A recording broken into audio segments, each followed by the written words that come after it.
پاکستان کی جانب سے غزہ کے لیے 100 ٹن امدادی سامان کی 25ویں کھیپ روانہ۔ وفاقی وزیر برائے پبلک افیئرز یونٹ رانا مبشر اقبال کی میڈیا سے گفتگو۔ اس حوالے سے تفصیلات جانتے ہم اپنے نمائندے اللہ وسایا سے۔ جی اللہ وسایا، ہمیں تفصیلات سے آگاہ کیجیے گا۔ جی بالکل،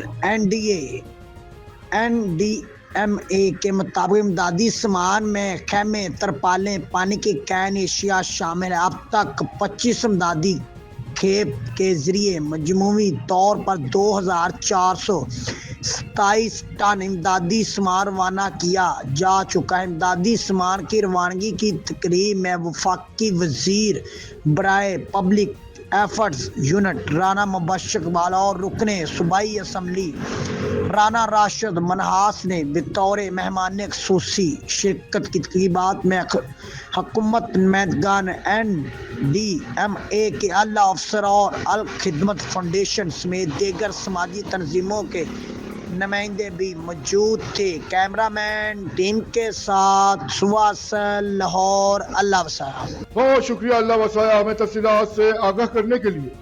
مزید خبریں اور اپڈیٹ جاننے کے لیے دیکھتے رہیے فیض نیوز نیٹ ورک۔